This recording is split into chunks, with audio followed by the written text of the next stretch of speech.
A gravação foi iniciada, presidente. Bem, vamos retomar os trabalhos, antecipando o início da sessão das 14 horas, previsto para as 14 horas do dia 13 de agosto de 2020. Iniciando pelo item 91, recorrente DVR Comércio de Artigos de Cama, Mesa e Banho, relator Gleucio. Bem, também é um caso de exclusão do simples.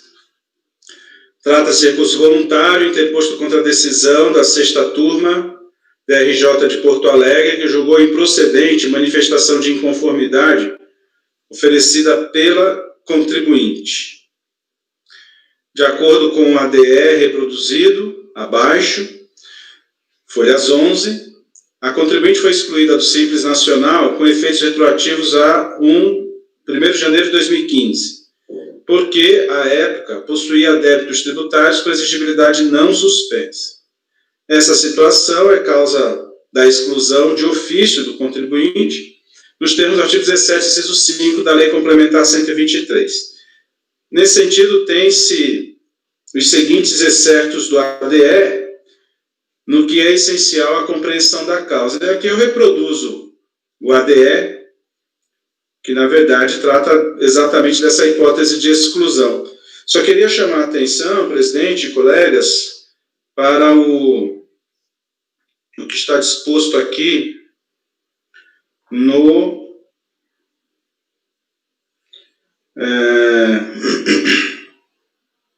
artigo 3º, que diz o seguinte: a pessoa jurídica poderá apresentar no prazo de 30 dias, contados da data da ciência deste ato declaratório, impugnação dirigida ao delegado da Receita Federal, protocolada na unidade da Secretaria da Receita Federal, conforme disposto no artigo 39 da Lei Complementar 123.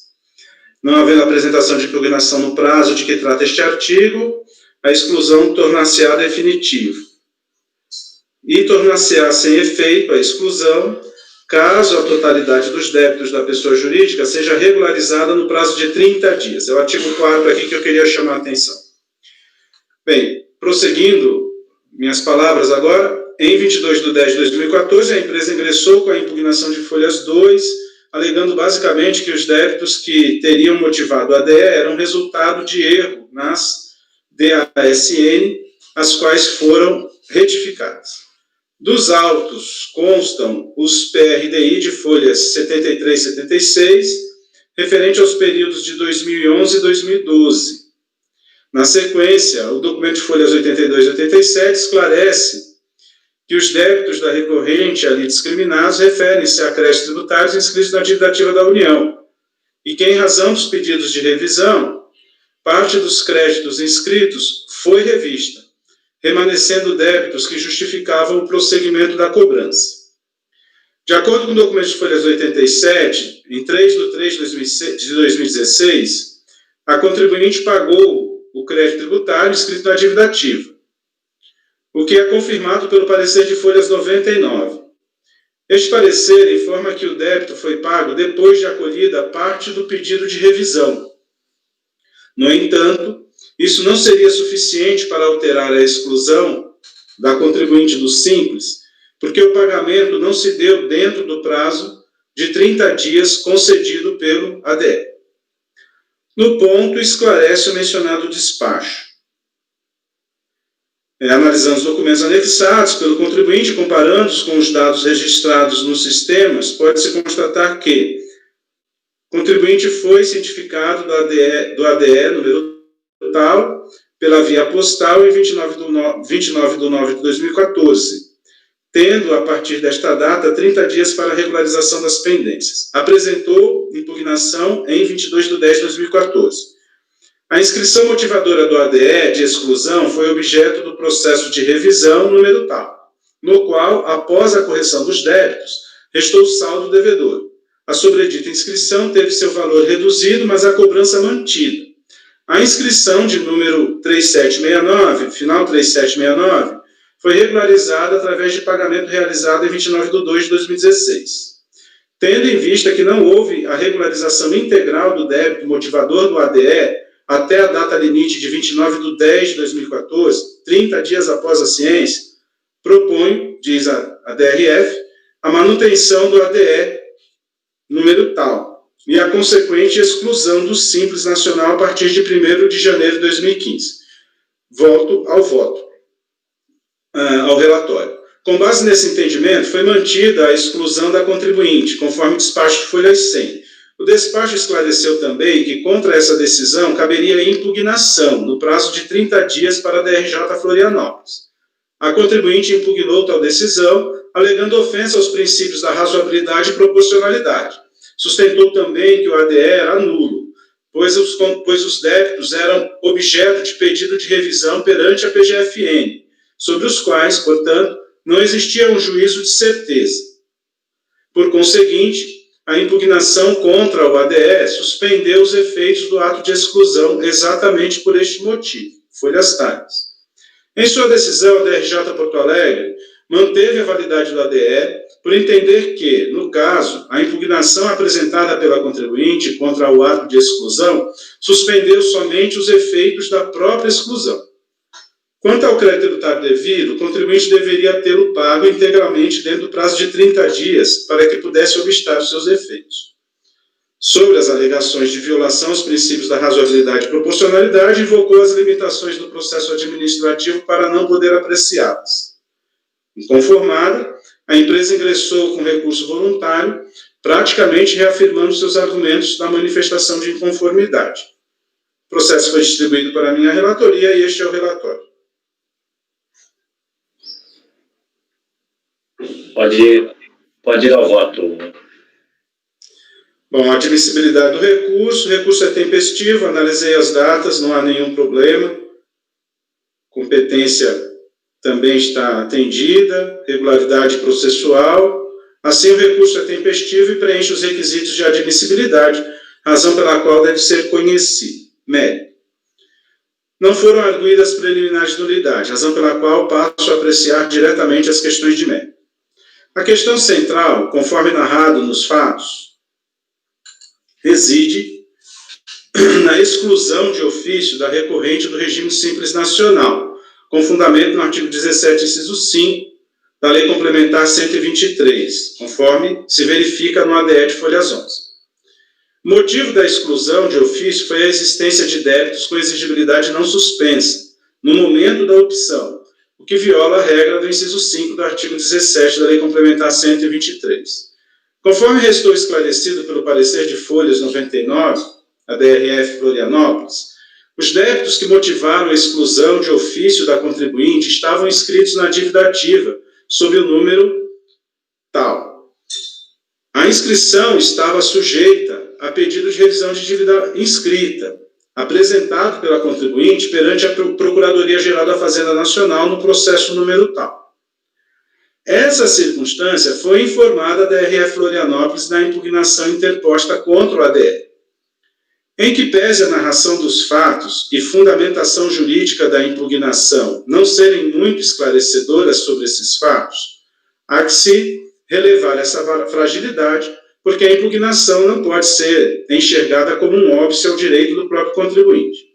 Além disso, a DRF teve conhecimento de toda a situação tributária da empresa, tanto que os fatos vieram às claras com o parecer de folhas 99. Pois bem, o ponto nodal da questão é que a recorrente, dentro do prazo para a impugnação do ADE, refutou sua exclusão do simples, alegando que os débitos que motivaram o ato eram também objeto de revisão. Portanto, a contribuinte se valeu dos instrumentos processuais oferecidos pela legislação para pedir a revisão dos débitos tributários contra ela imputados. Ocorre que, depois de o crédito tributário ser inscrito na dívida ativa, não cabem mais reclamações administrativas, na forma do artigo 151, inciso 3 do CTE. Sobre o tema, já tivemos oportunidade de escrever o seguinte, e aqui eu cito uma parte de um livro de minha autoria que trata a respeito desse tema aqui, de inscrição na dívida ativa e alguns outros detalhes. Você alterou essa parte do voto eu alterei, viu, presidente? Eu alterei ontem. Eu não estou encontrando aqui na versão que... É o voto que eu coloquei ontem à noite. No de vocês está o quê? Então, eu vou copiar de novo e abrir. Pode seguir. Eu fiz uma alteração substancial. E aqui, então, tem esta parte que eu cito aqui. Outras consequências poderão advir depois de inscrito o crédito na dívida ativa. Uma delas é a presunção de certeza e liquidez, aqui expressamente alude o caput do artigo 204 CTN.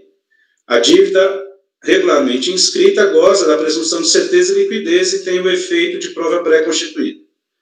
O Direito Machado ataca as mencionadas presunções, chegando a qualificar de autoritária a interpretação dada por parcela dos agentes fiscais aos conceitos de presunção e liquidez e certeza do crédito tributário inscrito. Realmente, as presunções em questão não podem ser absolutas e interpretações abusivas desses vocábulos devem ser evitadas. E aqui eu cito a obra do professor. Entendemos, no entanto, que as presunções de liquidez e certeza são artifícios jurídicos e não exatamente a essência ou finalidade central do ato de inscrição na dívida, que é viabilizar a cobrança executiva do crédito.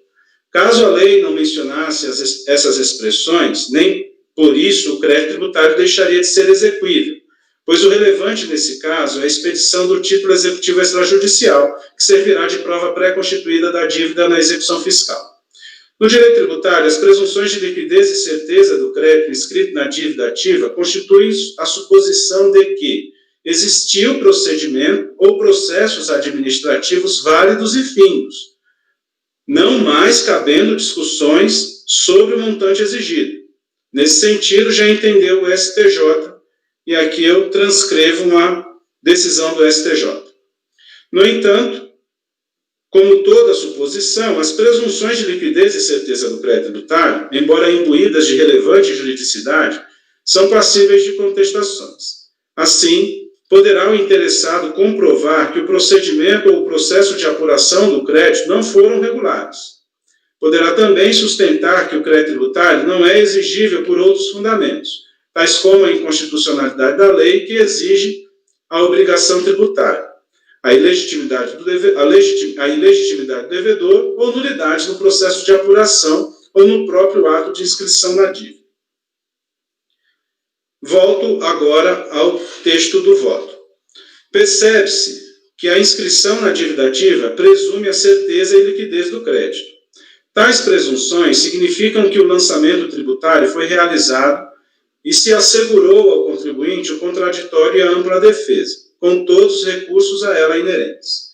Embora o parágrafo único do artigo 204 CTN preveja que a presunção de liquidez e certeza do crédito tributário inscrito possam ser elididas, não se pode concluir daí a renovação de um contencioso administrativo. Tanto assim que o artigo 203 CTN permite a revisão da CDA até a decisão de primeiro grau nos embargos. E aqui eu reproduzo o artigo 203. Isso significa que a revisão da dívida ativa poderá ocorrer, inclusive, depois que o processo de execução fiscal é promovido, não possuindo o pedido de revisão de dívida inscrita, logicamente, a força jurídica necessária para impedir o seu ajuizamento. Para que seja possível inferir que o PRDI suspende a exigibilidade do crédito tributário, teria que existir previsão legal nesse sentido, o que não é o caso.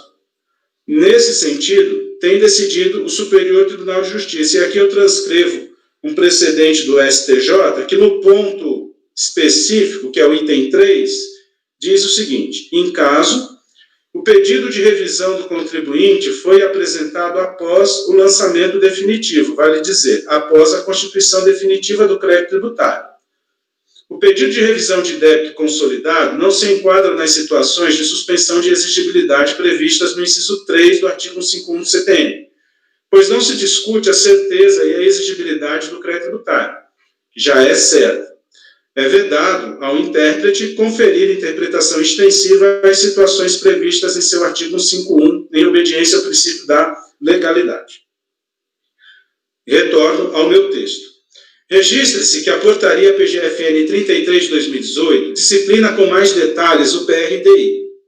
No entanto, as hipóteses de efeito suspensivo decorrentes da citada medida são apenas para os casos do artigo 7º da portaria, os quais não contemplam a exigibilidade do crédito tributário. Seja como for, não haveria como ser aplicada a norma em questão sobre fatos ocorridos em 2014. Em síntese, sem lei que enquadre o PRDI como hipótese de suspensão da exigibilidade do crédito tributário, não há como se considerar a inexistência de débitos tributários com exigibilidade não suspensa, no caso concreto. Note-se que a própria recorrente e o despacho de folhas 99 esclarecem que o motivo da exclusão do Simples foi a existência de débitos inscritos, cuja liquidez e certeza estavam sujeitas a um PRDI.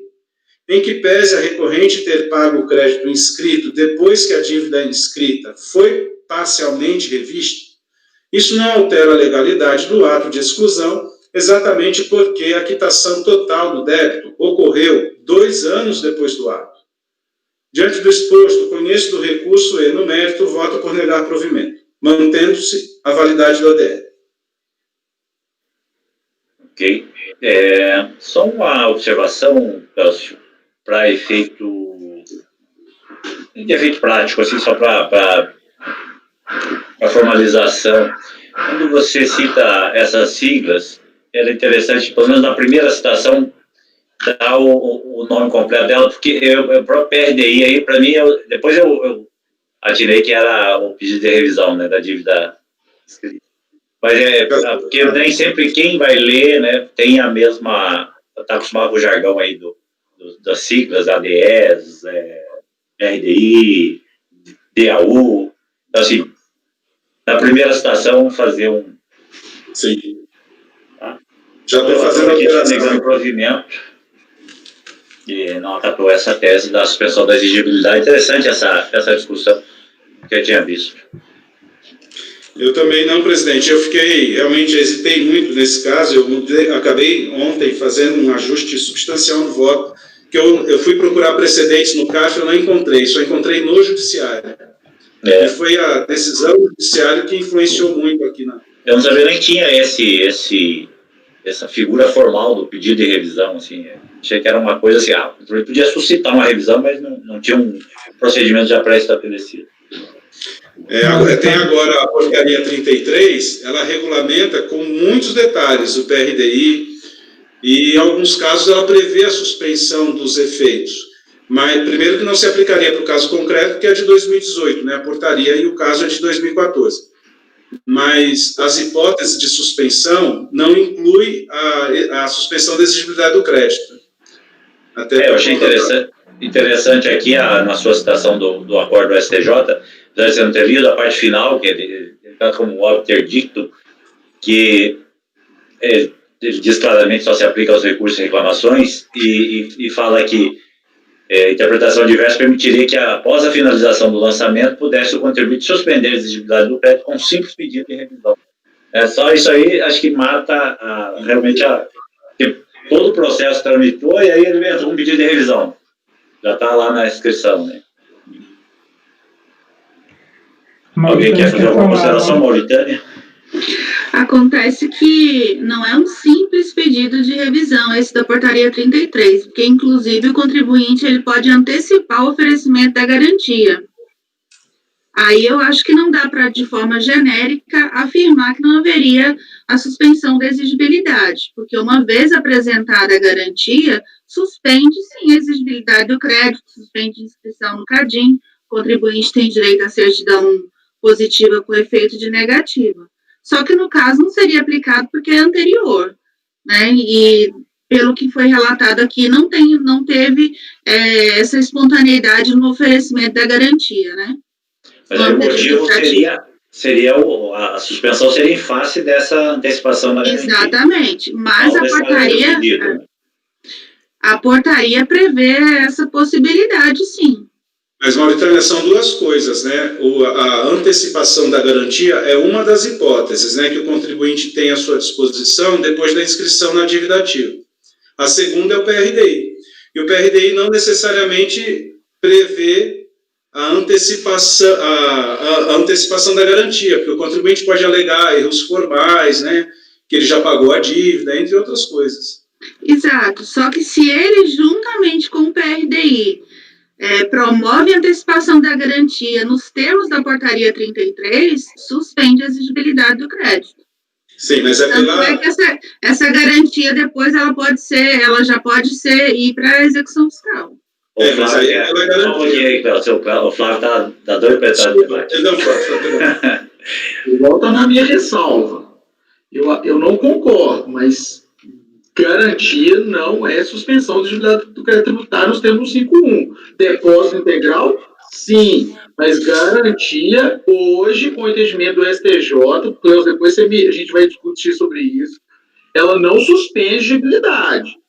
Há que ter um provimento judicial, uma liminar, uma tutela antecipada para suspendibilidade. Eu tenho minhas dúvidas quanto a isso, Mauritano, mas, enfim, não vai... Eu estudei isso, a divergência na doutrina realmente, mas eu tive aula com o Paulo Conrado a semana passada, uma aula inteira sobre PRDI. Mas há discussão doutrinária. Agora, essa própria portaria aí, a 33, ela fala sobre o oferecimento da garantia da fiança bancária, e os tribunais têm aceitado, né? Fiança bancária, seguro e garantia. Mas aí que tá, uma coisa é garantir o juízo para fins de oferecimento de embargos de execução. Outra coisa é a suspensão da exigibilidade do crédito tributário. Mas, enfim, depois a gente... Tá bom. Eu só não concordo quando o relator fala de forma genérica que não suspenderia, porque, para mim, nesse caso, inclusive impede a inscrição no CADIM, e essas outras formas de cobrança indireta do crédito tributário que o contribuinte sofre se ele antecipar essa garantia no âmbito administrativo. Por exemplo, posso fazer uns embargos de declaração do meu próprio voto, Mauritânia, mas eu situei no tempo, né? Não é possível aqui nesse caso, porque a situação é de 2014. Se fosse depois da vigência da portaria, talvez a análise seria diferente. Interessante que a portaria, né? Também que força tem essa portaria para alterar comandos legais, né? Mas vamos lá. Alguém quer entrar no debate ou podemos escolher os votos? Fala, Gustavo. A única questão, a questão de se suspender a exigibilidade, estar suspenso ou não, para mim é muito claro que o pedido de revisão nunca suspendeu, pelo menos não até o advento dessa portaria. A única coisa que me fez pensar, e eu fui ler até o despacho da PGFN, eu tenho uma dívida, ela é sujeita a uma revisão e se reconhece que aquela dívida não era devida nos valores que inscritos, né? Então, aquela presunção de certeza foi para as cucuias, com a decisão da própria PGFN, que me fez pensar se não haveria aí um questionamento quanto à própria exigibilidade dessa dívida no ato de exclusão. Mas, lendo o despacho, são vários lançamentos. Alguns foram considerados corretos, outros não. Então, havia uma parte dessa dívida que era, assim, exigível. Então, é só para ponderar, por exemplo, se eu tiver uma dívida de R$1.000, um único lançamento, e aí a PGFN faz a revisão e chega à conclusão que, na verdade, não era 1.000, era 500, só para ponderar, eu não tenho uma conclusão sobre isso.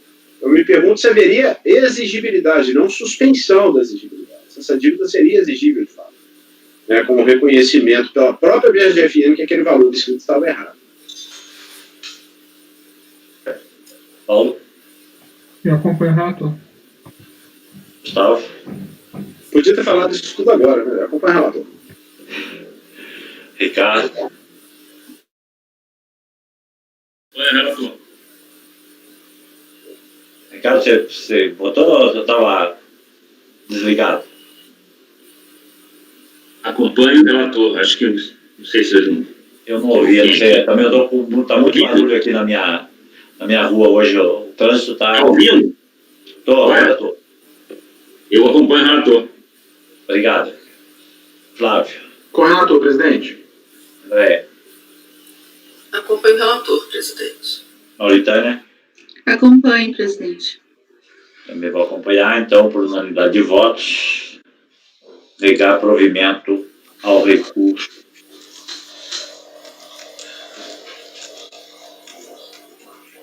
Fechei o microfone. Por unanimidade de votos, negar provimento ao recurso voluntário no item 91. Vamos para o 92, então, Emerson Luiz Ribas, Andréa. É só um instantinho, presidente. Presidente, os 3 processos seguintes, 92, 93 e 94, eles poderiam inclusive ser um repetitivo, porque a manifestação de conformidade, o acórdão do ADRJ e o recurso são muito semelhantes. Então, decidido por um, vale por todos. Esses 3 próximos, 92, 93, 94? Exatamente. Mas são das mesmas empresas ou só são casos muito similares? Assim, são do mesmo grupo? Isso eu não consegui identificar, mas são idênticos. Tá. Então, você pode fazer a leitura do primeiro, depois a gente abre assim só para alguma consideração dos outros e ver se replica o resultado. Tá? Começando pelo 92. Perfeito. Vamos lá. Trata-se de recurso voluntário interposto contra o acórdão da DRJ, que manteve por unanimidade o indeferimento da inclusão da empresa no Simples Nacional, em virtude de o pedido não ter sido formalizado na forma e prazos legais. Aí transcrevo a ementa da DRJ. Cientificado do acórdão da DRJ, a interessada apresenta recurso voluntário e as razões de defesa se encontram resumidas a seguir. Esclarece que o contador teria se equivocado quanto à formalização da opção da empresa pelo Simples Nacional via internet. Defende que a primeira sessão do CARF teria competência expressa para reformar o julgado originário e pugna pela possibilidade de inclusão retroativa da empresa no Simples Nacional. Eu detalho esses argumentos aqui que ele traz, aí vou trazer no voto. E tem o pedido aqui. Ele pede a reinclusão de forma retroativa da empresa no Simples Nacional. É o relatório. Pode ir por voto. Eu tomo conhecimento do recurso por ser tempestivo e por preencher os requisitos de admissibilidade. No mérito. No presente caso, a contribuinte foi excluída do Simples Nacional em setembro de 2015, com efeitos a partir de 1º de janeiro de 2016, em decorrência da existência de débitos com exigibilidade não suspensa. Apesar dos débitos terem sido regularizados em janeiro de 2016, a contribuinte não fez nova opção dentro do prazo previsto na legislação. Em 17 de fevereiro de 2016, apresentou um pedido de inclusão no Simples Nacional, formulado em papel, justificando que, por erro na interpretação da norma, teria entendido que, regularizadas as pendências motivadoras da exclusão, a manutenção da empresa no Simples Nacional dar-se-ia por si só. Em 4 de março de 2016, foi emitido o despacho decisório que indeferiu da delegacia de origem, que indeferiu o pedido por absoluta falta de amparo legal. Essa decisão foi mantida no acórdão da DRJ Brasília. No recurso voluntário, em resumo, a contribuinte discorre sobre erro de fato cometido por terceira pessoa, contador, enfatiza a competência da primeira sessão do CARF para reformar o julgado originário e pugna pela possibilidade de inclusão retroativa no Simples Nacional. Consoante o que dispõe a resolução do Comitê Gestor do Simples Nacional, vigente à época dos fatos, a opção pelo Simples Nacional dar-se-á por meio de portal do Simples Nacional na internet, sendo irretratável para todo o ano calendário. Já o seu parágrafo 1º prescreve que esta opção deverá ser realizada no mês de janeiro até seu último dia útil, produzindo efeitos a partir do 1º dia do ano calendário da opção, ressalvado o caso de início de atividade. Eu cito aqui a legislação. Portanto, uma vez excluída do Simples Nacional, para aderir novamente à sistemática, é imperativo que seja formulada nova opção nos moldes do disposto na citada resolução. Não há previsão legal de reinclusão automática, com a mera regularização das pendências que ensejaram a exclusão da empresa deste regime. Além disso, deve ser destacado que a responsabilidade pelo pedido é exclusivamente da empresa, ainda que tenha delegado à terceira pessoa, no caso o contador, a formalização da opção.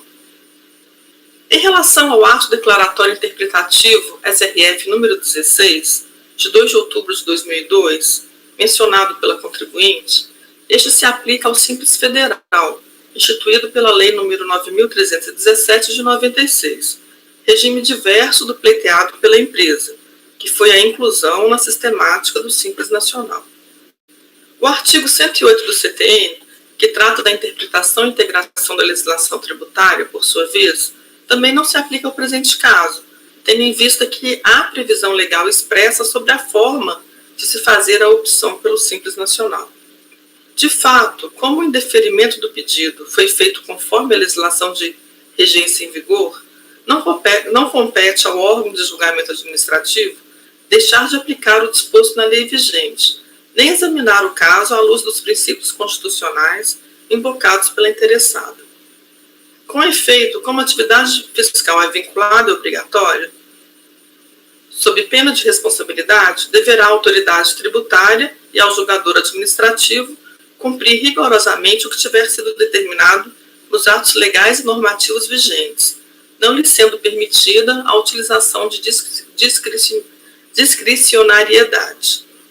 Assim, mesmo que a primeira sessão de julgamento do CARF detenha competência para apreciar matérias relacionadas ao Simples Nacional, não é possível julgar de forma diversa da prescrita em lei, nem se pronunciar a respeito dos seus dispositivos, conforme determina o artigo 62, anexo 2º do Regimento Interno do CARF, aprovado pela Portaria MF, e determina a súmula CARF número 2. Cito o Regimento Interno e a súmula CARF. Em relação aos julgados trazidos à colação, estes se aplicam ao caso em concreto, não se enquadrando ao caso em exame. Adicionalmente, não constituem normas complementares da legislação tributária e tampouco vinculam a administração tributária, pois não existe lei que lhes confira a efetividade de caráter normativo, conforme exige o artigo 100, inciso 2º do CTN. Assim, evidenciado que a empresa não formalizou a opção na forma e prazos previstos em lei, deve ser mantida a decisão que indeferiu o pedido de inclusão da empresa no Simples Nacional.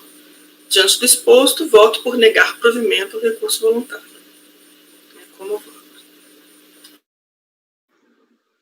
Nós tivemos uns casos julgados, eu até fui relator já há algum tempo, acho que foi 2019, só que era um dos simples. Tinha um ato declaratório da Receita, ADE número 2 de 2000. Ela cita até um aí de 16 de 2002. 2002, isso. A 16. Em relação ao Simples permitia essa adesão, né? Assim, que reconhecia que, comprovado o evidente intuito, a pessoa estava pagando, né, manifestamente, preenchia os requisitos. Mas se aplica ao Simples Federal, Matosinho. Bem, mas é uma interpretação, né? Você pode ver que ele não é um ato... Ele não é um ato declaratório, ele não cria norma, ele interpreta, e as normas não são muito diferentes. Eu até não citei, mas tem precedentes no CARF acompanhando essa minha decisão. Assim, Gustavo, queria falar? Né? Eu procurei. Um caso meu, presidente. Teve um caso meu. Isso eu bem me lembro, eu coloco assim, não, está muito claro que o contribuinte tinha a intenção, ele estava fazendo recolhimentos, o ato, se eu não me engano, fala de erro manifesto, erro material, eu de fato. No caso, eu só não dei provimento porque ele nunca arguiu isso, eu que tinha construído a tese, mas eu fiquei até vencido nesse caso, a nossa turma deu provimento. O ato, ele fala que o delegado ou estudante comprovado a ocorrência de erro de fato pode retificar de ofício o termo de opção para a inclusão de pessoas inscritas no Simples, desde seja possível identificar a intenção inequívoca e o contribuinte aderir. Isso. São instrumentos usáveis para se comprovar a intenção de aderir ao Simples, os pagamentos mensais e a declaração anual simplificada. Agora, a pergunta que eu não quero calar é, isso está nos autos? O que é? Desculpa, eu lendo aqui os autos, podia repetir? Há provas de que ele veio recolhendo as parcelas do Simples desde a data da opção? Não, está nos autos não. Pois é, presidente, aí fica complicado. Aí é um limitador, realmente. Teria que ter essa prova de que ele passou a recolher, passou a apresentar declarações. Né? Mas eu acho que talvez seja vedado. Tem outro processo que eu analisei, eu não sei se ele tiver... é porque tem um terceiro processo, um quarto processo, que também é parecido. Eu estou confundindo agora se é nesse ou no outro. Que ele alega isso, que ele pleiteia isso, mas não é esse caso não. Ele pleiteia isso, que seja permitido que ele recolha a sistemática do Simples Nacional. Porque o próprio sistema, como ele foi excluído, ele não permite que seja feito isso. Emitidos DARFs de Simples, essas coisas. Não, mas a gente teve casos em que isso foi comprovado. O cara emitiu os DARFs, o cara recolheu. É só para saber se a situação concreta se adequaria a essa situação. No caso do quarto processo que eu vou trazer, ele pede isso, entendeu? Por isso mas tem que ter essa prova, né? Sim. Eu estava tentando procurar aqui o voto que eu achei, mas eu não estou encontrando. Andréia? Sim, Mauritânia. Ali, quando você fala em relação aos julgados trazidos à colação, sim, esses se aplicam ao caso concreto, não se enquadrando no caso em exame? Eles não se aplicam ou se aplicam? Eu entendi o que ela disse, não se aplicam àquele caso concreto. Ao caso em concreto. Não a esse caso. No primeiro momento eu fiquei na dúvida, depois eu tinha entendido isso. Ok. Vamos lá, obrigada, Mauritânia. Que eu leio, né? Eu tive um caso desse na minha turma que o contribuinte conseguiu demonstrar, não foi da minha relatoria, mas foi da presidente, ele conseguiu demonstrar que continuou recolhendo. Entendi, que foi o microfone, Matosinho. Era o Simples Nacional já? Não. Esse é o caso? É porque no Simples Federal nós tivemos diversos casos, eu não lembro, mas assim, não sei se é viável do ponto de vista prático essa coisa dele pagar e apresentar as declarações. Antigamente não existia esse vínculo de você emitir um DARF num sistema, né? Não sei se agora então não conheço, e aí ficaria realmente difícil ele comprovar isso, mas nos casos, se fosse possível, eu entendo que a interpretação seria plausível, se fosse inequívoca a intenção de aderir e ele cumprisse os requisitos. Paulo. Só essa questão realmente que no Simples Federal havia toda essa discussão e esse regramento, né, da própria Receita, esse próprio reconhecimento da Receita. Isso daí era bastante comum, né, acontecer do contribuinte apresentar as declarações. Lá ele podia, aqui ele não tem como apresentar a declaração, né, ele não tem como entrar no sistema e gerar essa declaração. Lá ele fazia os recolhimentos, aqui também ele não teria nem como gerar essas guias, podia ser que ele emitisse um documento por fora e colocasse o código, né? Mas ele não tinha como emitir esse documento dentro do sistema, né? Então lá existia esse regramento porque de fato o contribuinte podia tomar essas atitudes que demonstravam essa intenção dele de ter optado. A única previsão que existe aqui é se ele tentou optar, se ele comprovar que tentou optar e por algum erro no sistema, isso não foi possível. Inclusive nesse formulário aí, nesse pedido de inclusão, se vocês olharem o pedido de inclusão, tem 2 itens que se referem a essas impossibilidades técnicas aí. O Paulo, tem sim o pedido de formulário em papel. É isso que você acabou de colocar, né? Isso, então, esse formulário em papel tem o espaço para ele marcar, que por uma impossibilidade técnica ele não conseguiu. Se você reparou que ele acrescentou um outro item, outro quadrado. Não tem, justamente porque não tem. Ele foi. Gustavo. Eu achei o julgado, tá, presidente? Eu fiquei vencido eu, mas só por aquela questão que eu falei. A construção toda foi feita por mim, não pela parte. Mas a decisão da turma neste caso era Simples Federal. Foi realmente que havia prova suficiente que ele de fato, aqui no meu caso concreto, ele sistematicamente recolheu as parcelas do Simples e manifestou, então, essa intenção de permanecer, de optar e permanecer no regime. O caso da André não tem isso, né? E tem mais, ele tem um pedido... E pelo que eu estou falando, não, ele nem conseguiria fazer, então. Aí eu acho que não tem como fugir disso, não. Então podemos votar? Então, PS, quem fez o voto vencedor nesse caso meu foi você. Porque eu acho que eu tinha votado vários processos dessa natureza. O Ricardo quer falar antes, Ricardo? Só as perguntas aqui, porque eu estou tentando entender um pouco isso aqui, talvez a Andréa possa me esclarecer. O processo começa com um pedido de inclusão no Simples Nacional, protocolado em 17 de fevereiro de 16. Existe aqui um extrato, consulta do histórico do Simples, que diz que em 30 de dezembro de 15 ele teria sido excluído de ofício, né? Aquela exclusão automática do regime.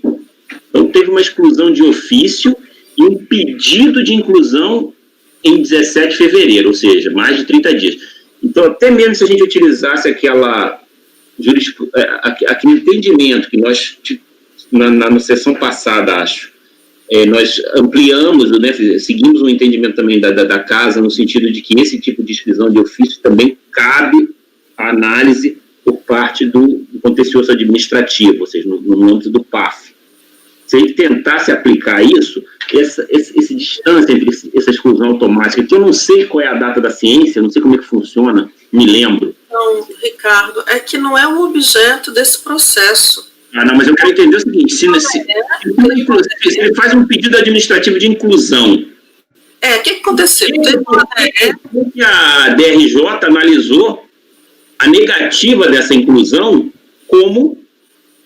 Então, não conheceu essa manifestação de conformidade contra a inclusão, entendeu? Eu já não entendi aí, para mim, porque se a gente pudesse entender como aquele pedido de inclusão como uma inconformação contra a exclusão, ali naquela primeira pedido de inclusão deveria ter sido recebido já como manifestação de conformidade e ser analisado pela DRJ.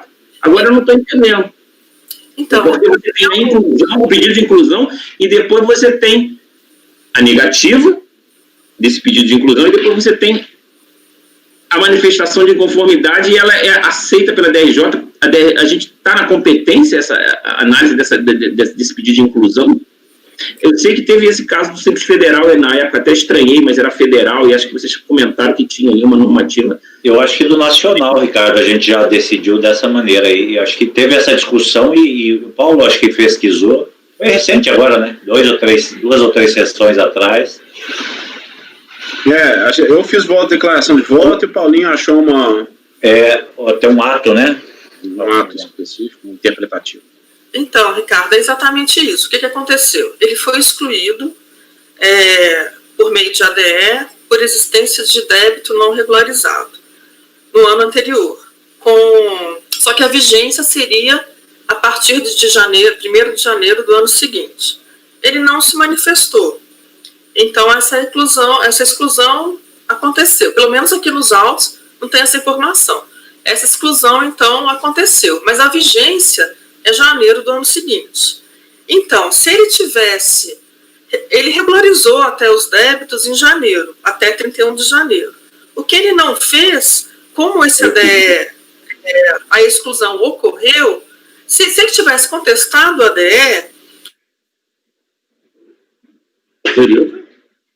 Mas a questão aí, Ricardo, é que ele está pedindo uma inclusão porque ele não fez tempestivamente, seria 31 de janeiro. Ele regularizou aquele débito, ou seja, ele de fato tinha motivo para ser excluído, mas em janeiro ele foi lá, regularizou e pediu para ser incluído. Só que ele tivesse feito ali, ele tinha que ter feito isso até 31 de janeiro.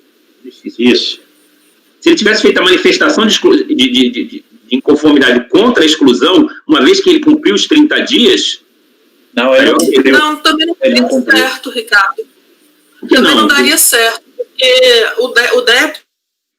Não foi cumprido em janeiro e ele não foi excluído em 30 de dezembro de 15?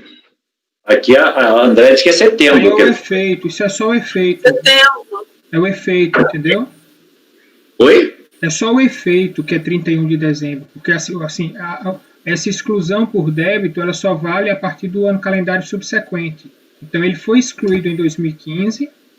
Em setembro. E no sistema só vai aparecer que a exclusão se deu em 31 de dezembro, porque até 31 de dezembro ele continua, apesar de ter débito, mas a informação que consta aqui, data do registro da exclusão, 30 de dezembro. Veja só, ele tinha débito, foi excluído em 2015, mas mesmo tendo débito e mesmo tendo sido excluído, ele continua no Simples Nacional até 31 de dezembro. Em 1º de janeiro de 2016, ele já está fora do Simples Nacional. E aí ele precisava, até o dia 31 de janeiro, fazer uma nova opção. Se ele tivesse regularizado aquelas pendências, ele faria a opção até 31 de janeiro e continuaria. Então, quer dizer, aquela exclusão se tornaria inócua. Tá? Só que ele perdeu esse prazo de 31 de janeiro e entrou com esse pedido de inclusão retroativo. Em fevereiro ele entrou, assim que ele percebeu que não tinha sido incluído. Só para concluir, então se ele entra com uma manifestação de inconformidade em janeiro, logo depois que pagou os débitos, ela seria intempestiva? Não, ele teria que entrar com um novo pedido de opção pelo Simples. Não, mas ele entra com uma manifestação de inconformidade contestando a exclusão. Aí teria que ser em outubro, até outubro, porque a exclusão vai ser setembro. Onde é fixada a data da ciência dessa exclusão? É um objeto do ato de exclusão. Hein? O próprio ato.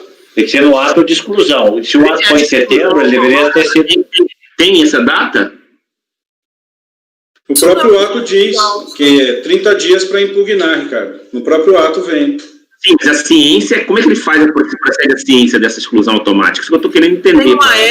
Tem um AR da ciência do ADE, e os 30 dias são contados a partir desse AR. Mas a exclusão não foi automática, Ricardo. A exclusão foi por débito. Foi exclusão de ofício. Declaratório. Isso. Teve um ato declaratório que foi excluído de ofício em 2015. Só que os efeitos dessa exclusão só começam a valer em 1º de janeiro de 2016. Por isso que no sistema lá, nesse histórico do Simples, mostra que até 31 de dezembro de 2015 ele estava no Simples. Aí, Gustavo, você está ansioso aí?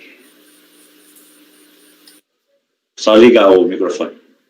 Só um detalhe, na manifestação de conformidade dele, ele traz comprovante de pagamento do Simples em janeiro de 2016, lembrando que a opção dele foi feita em fevereiro. Ele regularizou as dívidas dele antes do dia 31, ou seja, se a gente aplicar aquele entendimento desse processo que eu citei anteriormente, ele caberia aqui. O microfone, Matosinho. O resto tem pagamento do ano todo? Só janeiro? Janeiro, ele fez a opção em 2016, em fevereiro. Não, eu sei, mas ele tinha que permanecer pagando o regime, porque só se faz sentido ele ser incluído retroativamente, ele cumpriu todas as obrigações no Simples, que é basicamente o que dizia a norma. Pagou, apresentou declaração talvez ele não conseguisse, né? Mas, presidente, o pedido de inclusão retroativa é a partir do pedido dele, né, que foi apresentado em fevereiro. A lógica é a mesma. A única diferença no processo é que no outro processo foi no ano subsequente. Né? Entendi a tua lógica. Seria no momento do pedido que seria aferida essa situação. Só que o pagamento é do débito que não estava regularizado. O pagamento que ele traz... Não, ele já regularizou em janeiro, segundo você falou. Tem aqui, do comprovante de arrecadação. 1º de janeiro, competência. 1º de janeiro, arrecadação dia... mas aí a competência é de dezembro, né? É isso. Não, competência é 1º de janeiro. Vencimento 13/1, aí esse é um comprovante, aí tem um outro mais embaixo. Não, mas aí é de dezembro. Não, aí tem um outro mais embaixo. Vencimento 22/2, competência 1 de 2016. Sim, aí. Mas onde está? Qual página? E o código é do Simples? Simples. Qual página, por favor? Isso aqui está no finalzinho do... Eu abri o PDF. Está lá, páginas 21 a 54, são documentos diversos ou de manifestação de conformidade. Está no final disso aqui. O processo que eu disse lá, que ele conseguiu recolher aí. Ele conseguiu recolher. Janeiro e fevereiro. Tem um erro formal aí, olha aqui, a gente já relevou coisa mais grave aí, né? E foi quase ato contínuo, né, nesse caso. Janeiro Aí, e fevereiro. Se vocês olharem essas últimas folhas, as últimas folhas desse documento que o Gustavo menciona são as... Foi com a manifestação de conformidade? As últimas folhas. Você está querendo compartilhar aí, Gustavo, é isso? Consegui, não? Não, tá uma tela cinza para mim, não sei se para vocês. Mas a gente pode olhar. Na tela cinza. Agora tem uma... É melhor a gente olhar no processo, monitorzinho. né, do que você compartilhar. Olha aí, é porque eu estou sem acesso, acho que ele queria compartilhar comigo. E agora? Não, não é uma coisa. Tela cinza. Fala uma página aí do processo, Gustavo. A página, Paulo.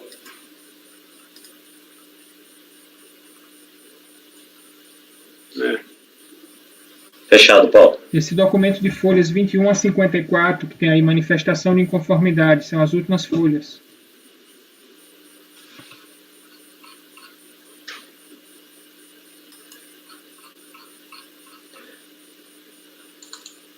Não tem nenhuma resolução do Conselho, do Comitê Gestor aí flexibilizando esse tipo de situação também, baseado nesse ato da... Aí eu já não estudei. Deixa eu ter de vista desse processo aí para a gente dar uma analisada nisso melhor, nesses 3 processos. São iguais. Esses 3 processos daí, né? Porque eu eu acho que é interessante. Eu li os outros 2 processos, na verdade o subscritor do pedido é o mesmo, né? As 3 empresas passaram procuração para as mesmas pessoas. Não sei se foi o mesmo contador que fez o erro, ou se o mesmo contador está corrigindo o erro de algum contador. Provavelmente. Mas é a mesma pessoa. Então... Esses outros 3 seriam a mesma situação, né, André? Sim, a mesma situação, presidente. Outros 2. Acho que é uma boa providência, dar uma analisada para a gente manter a coerência aí com o que a gente já tem discutido, né? É perfeito, eu não sabia que essa matéria já era tão recorrente. Paulo, só para eu saber que o que você está falando, que o Gustavo também colocou, é que nesse documento de arrecadação que estão aqui no final, seria no Simples, é isso? Isso. Ele continuou pagando, né? Ele pagou janeiro, ele emitiu... Você vê que é do Simples isso aqui? Ele emitiu... Eu não achei o código. Não, tem uma declaração aí. E tem o documento de arrecadação também, claro. Tem o comprovante de arrecadação, mas eu não, assim, para mim o que valeria aqui é o código de arrecadação. Documento de arrecadação. Enfim, Paulo vai pedir visto, a gente... se vocês puderem olhar também, né, todo mundo dá uma pesquisada aí, seria interessante, né? Então, transforma em coletivo aqui, gente? Sim. Ok, vamos dar uma vista coletiva, mas o Paulo fica aí, em princípio, incumbido, tá, Paulo? Beleza, ok. Certo. O Fabinho, só para você ter uma ideia, o valor da arrecadação é exatamente o mesmo valor que foi declarado no DASEN, tá? Mas não tem código. Então ele apresenta a declaração. Eu nem estou falando que não é do Simples, eu só fiquei na dúvida porque naquele documento de arrecadação eu não vi o código, eu queria ver o código de arrecadação ali. Mas, enfim, depois eu vou olhar com calma. São 12h06, acho que ele não vai conseguir antecipar todos os processos. Para a gente, eu dou o pedido de vista, então, nos processos 92, 93, 94 para o Paulo, convertido em vista coletiva. E aí a gente retornaria para concluir no início das 13h30, se vocês, ou 14, se vocês preferirem, para mim tudo bem. 13h30, vamos matar esse trem e ficar livre. 13h30. Eu, por mim, matava agora e almoçava mais tarde, mas eu vou com a maioria. Eu tenho os meninos aqui para olhar, velho. Tem muito barulho aqui na minha rua hoje. Gente, então, pedir para o apoio para interromper a gravação, a gente vai suspender e retorna às 13h30 para a continuidade da pauta a partir do item 95.